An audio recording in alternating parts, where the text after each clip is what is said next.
स्पर्धा परीक्षा गणित या चॅनलमध्ये मी सोमनाथ लोमटे आपलं सगळ्यांचं मनपूर्वक स्वागत करतो।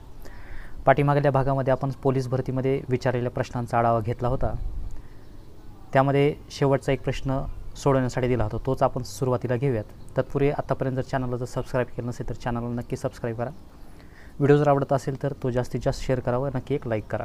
तर जो पाठीमागला पहिला प्रश्न आहे या ठिकाणी आपल्याला घ्यायचा आहे, लोखंड व शिसे यांचे संमिश्र ने 5 किलोग्रॅम वजनाचा धातूचा एक गोळा तयार केला, तर त्या गोळ्यामध्ये 35.5% शिसे असेल तर त्यामध्ये किती किलोग्रॅम लोखंड असेल। अमरावती पोलीस भरतीमध्ये हा प्रश्न विचारलेला आहे। प्रश्नामध्ये शेवटचं वाक्य आहे की किती किलोग्रॅम लोखंड असेल, म्हणजे येणारं उत्तर हे किलोग्रॅममध्ये नक्की आहे। सुरुवात बघा, लोखंड व शिसे यांचा जो संमिश्र आहे ते 5 किलोचा आहे। या पद्धतीने आपण घेऊयात। समजा हे लोखंड आहे अधिक शिसे, हे दोन्हीही मिळून दोघाचं संमिश्र जे आहे ते आहे 5 किलोचं, आणि याच्यामध्ये शिशाचं प्रमाण दिलेलं आहे 35.5%।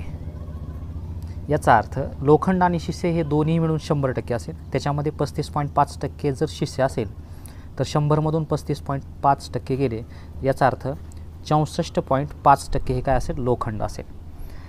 आणि ह्या दोघाचंही मिळून 5 किलोग्रॅम हे दोघाचं काय असेल, संमिश्र असेल। याचा अर्थ ह्या 5 किलोग्रॅमामध्ये 64.5% लोखंड आहे तर 35.5% शिसे आहे। म्हणून आपण लोखंड विचारलेलं आहे, म्हणून लोखंड दिलेलं आहे। लोखंड शोधूयात आपण। लोखंड किती किलोग्रॅमचं असेल तर लोखंड असेल, एकूण वजन आहे 5 किलो च्या 64.5% हे काय असेल, लोखंड असेल। तुम्हाला उत्तर किलोग्रॅममध्ये विचारलेलं आहे म्हणून आपण किलोग्रॅमच हा शब्द इथं घेतलेला आहे। म्हणून 5 किलोग्रॅम हे 64.5 या टक्क्याचा अर्थ असेल छेदामध्ये काय असेल, 100 असेल। कॅल्क्युलेशन करूयात आपण।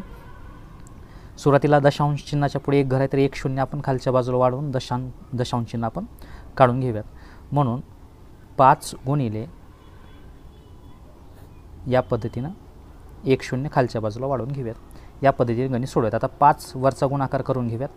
5 5 25 हातचे आले 2, 5 चौक 20 2, 22 हातचे आले 2, 5 सक 30 2, 32 छेदामध्ये असेल 1000।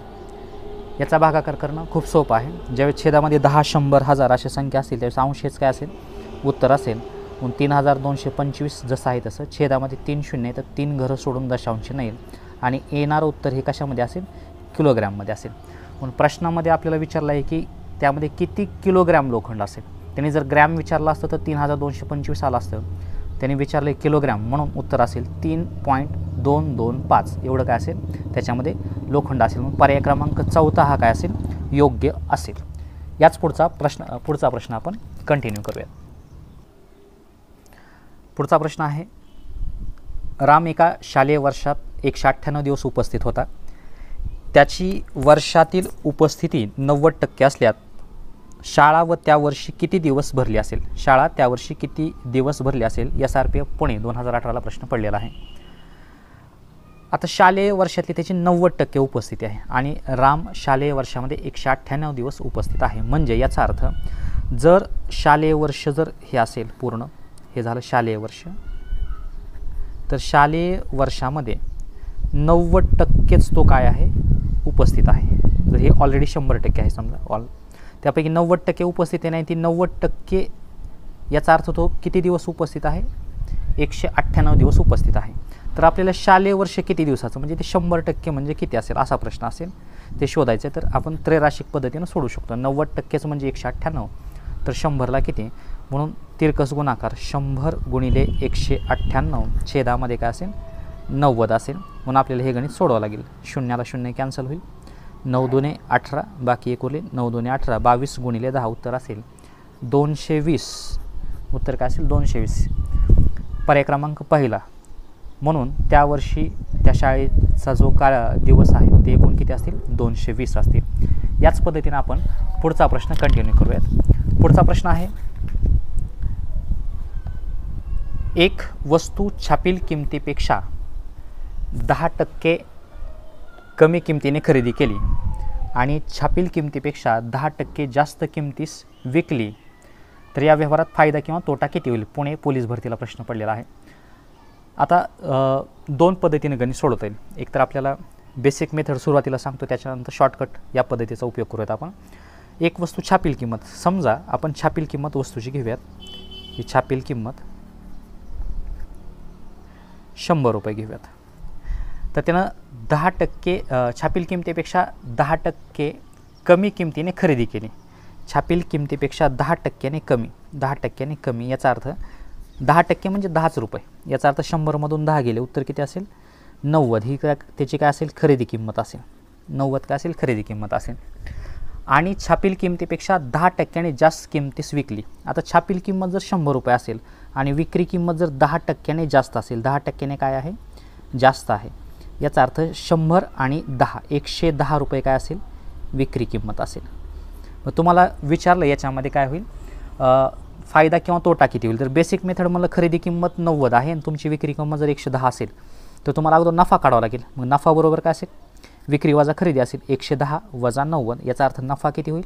20 रुपये होईल.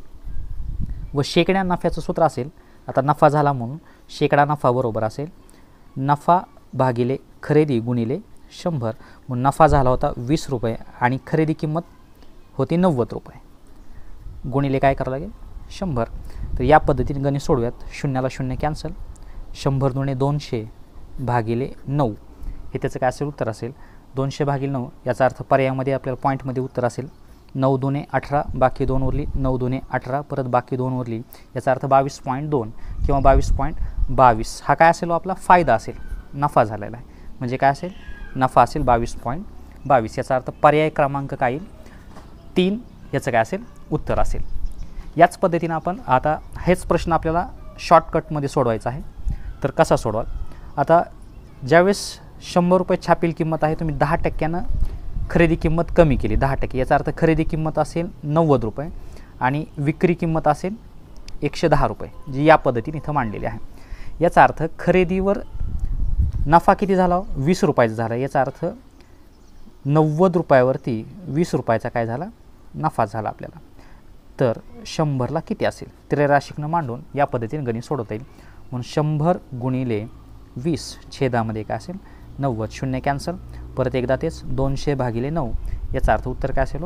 22.22. हा काय असेल? नफा असेल, शेकडा नफा. याचा अर्थ पर्सेंटेज किंवा शेकडा नफा हा शब्द प्रयोग आपण इथं करू शकतो. या पद्धतीने हे दोन पद्धतीने गणित आपल्याला सोडवता येतं. याच पद्धतीचा जो पुढचा प्रश्न आहे,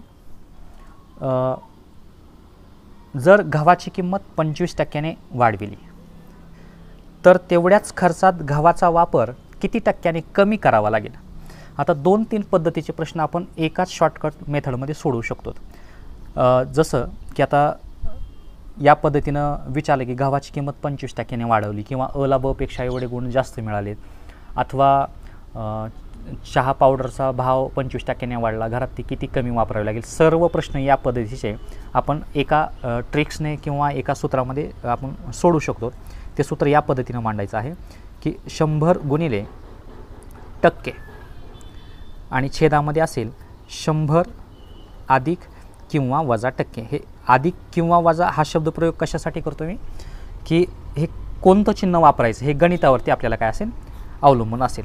म्हणून गणितामध्ये बघा, आता तुम्हाला दिलेलं आहे की जर गव्हाची किंमत 25%ने वाढविली तर तेवढ्याच खर्चात गव्हाचा वापर किती टक्क्याने कमी करावा लागेल. तर याच्यामध्ये एक बेसिक अशी गोष्ट आहे की समजा की आपल्याकडे 100 रुपयेच आहेत आणि 100 रुपयामध्ये सुरुवातीला 1 किलो गहू येत होता, परंतु आता गव्हाची किंमत वाढली 25%ने. याचा अर्थ गहू आता 125 रुपये किलो झाला. तर मात्र आपल्याकडे फक्त 100च रुपये आहेत, म्हणून आपण 100 रुपयाचाच गहू घेऊ. तर 100 रुपयाचा गहू किती येईल? 1 किलोच्या पाठीमागे जर 800 ग्रॅम येईल. याचा अर्थ 200 ग्रॅम कमी येईल इथं. म्हणजे आपण म्हणणार आहे दुकानदाराला की 100 रुपयाचाच गहू द्या, या पद्धतीने. याचा अर्थ आता गव्हाची किंमत 25%ने वाढवली. आता शॉर्टकटमध्ये जाऊयात आपण. 100 गुणिले 25 आणि छेदामध्ये 100 आणि 25 हे ते अधिक घ्यायचं की वजा घ्यायचं हे गणिताच्या पहिल्या वाक्यावरती अवलंबून आहे. म्हणून गणिताचं पहिलं वाक्य असं दिलेलं आहे, जर गव्हाची किंमत 25%ने वाढविली या शब्दाचा अर्थ असेल अधिक, म्हणून आपण काय करूयात? प्लस करूयात किंवा अधिक करूयात. म्हणून 100 गुणिले 25 आणि छेदामध्ये असेल 125. 25 एक 25 25 5 सव्वाशे, 5 दुणे 10, 0. याचा अर्थ उत्तर किती असेल? 20%. 20% काय करावं लागेल आपल्याला? कमी गहू मिळेल तेवढ्या रकमेमध्ये. जसं की मी म्हणलं 100 रुपयाला 1 किलो गहू मिळत होता, परंतु 25% किंमत वाढली, म्हणजे 25 रुपयांनी किंमत वाढली. याचा अर्थ तो गहू 125 रुपयाला 1 किलो झाला. याचा अर्थ तो 100 रुपयामध्ये किती येईल?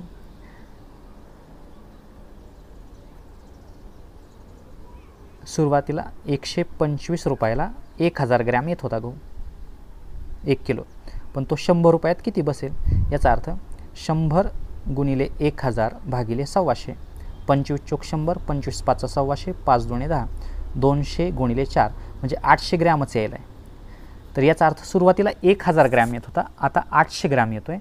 याचा अर्थ तो किती टक्क्याने कमी झाला? 20% कमी झाला. म्हणजे 20% आपल्याला काय करावं लागेल? त्याचा कमी वापर करावा लागेल. म्हणून उत्तर सोडवताना आपण या बेसिक ट्रिकपेक्षा याचाच उपयोग जास्तीत जास्त करायचा. उत्तर किती? 20%.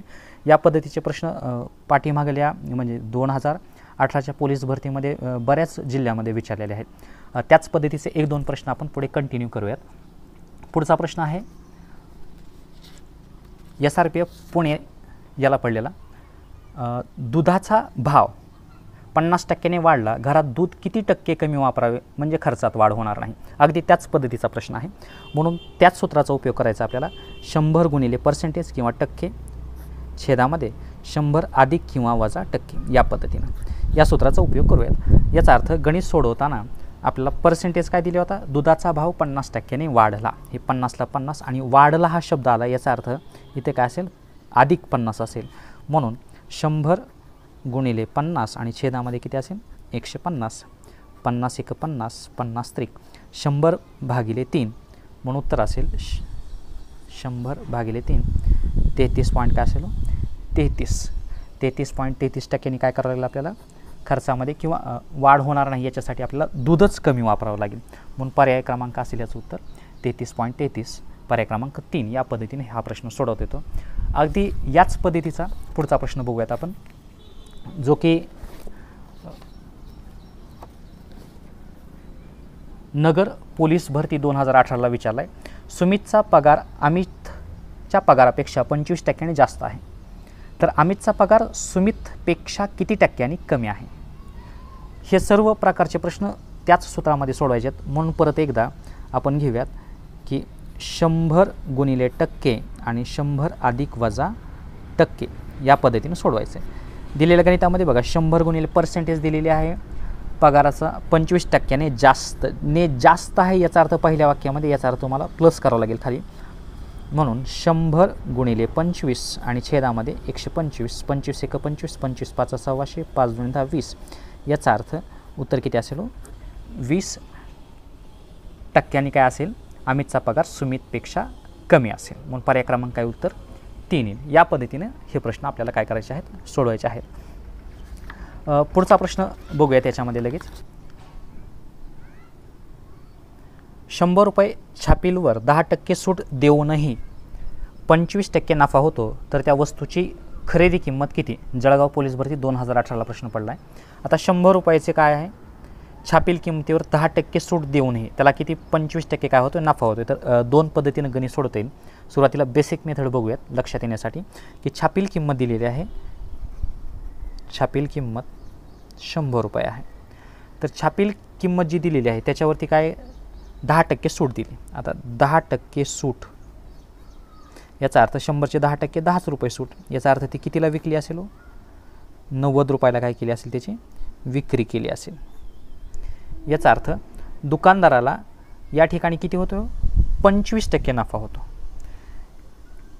याचा अर्थ मूळ किंमत 100 रुपये असताना 25% नफ्यानं जर ती वस्तू विकली तर कितीला विकाल आपण? 125 रुपयाला. आणि या ठिकाणी कितीला विकलेली आहे? 90 रुपयाला विकली आहे. तर त्याची मूळ किंमत, खरेदी किंमत किती असेल? 100 गुणिले 90 भागिले काय असेल? 125. 25 चोक 100, 25 5 सव्वाशे, 18 चोक किती असेल? 72 रुपये काय असेल त्याची खरेदी किंमत असेल. या पद्धतीने हे गणित सोडवता येतं. आणि पुढच्या आपल्याला बेसिक मेथडपेक्षाही शॉर्टकट मेथडचा उपयोग करता येतो. ज्यावेळेस तुम्हाला मूळ किंमत किंवा खरेदी किंमत काढायची असेल किंवा छापील किंमत काढायची असेल तर या सूत्राचा उपयोग करू शकतात. याच्यामध्ये बघा सूट दिली आहे तुम्हाला आणि परत दुकानदाराला काय झाला आहे, नफा झालेला आहे. म्हणजे 100 अधिक शेकडा काय करता येईल, नफा आणि शेकडा सूट. या सूत्राचा उपयोग करता येईल. आता छापील किंमत किती दिलेली होती, 100 रुपये. सूट 10% सूट दिली, याचा अर्थ 100मधून 10 गेले 90 रुपये. तरीही दुकानदाराला किती टक्के नफा झाला होता, 25%. म्हणजे 100 आणि 25 125. 25 चोक 100, 25 5 125, 18 18 गुणिले 4, उत्तर किती असेल, 72 रुपये काय असेल त्याची खरेदी किंमत असेल. या पद्धतीने या सूत्राचा उपयोग करून हे गणित आपल्याला काय करता येईल, सोडवता येईल. याच पद्धतीचे उर्वरित जे प्रश्न आहेत ते पुढील भागामध्ये घेऊयात आपण. चॅनलला नक्की सबस्क्राईब करा, जास्तीत जास्त व्हिडिओ शेअर करा व नक्की लाईक करा. उर्वरित प्रश्न आपण पुढील भागामध्ये कंटिन्यू करूयात. धन्यवाद.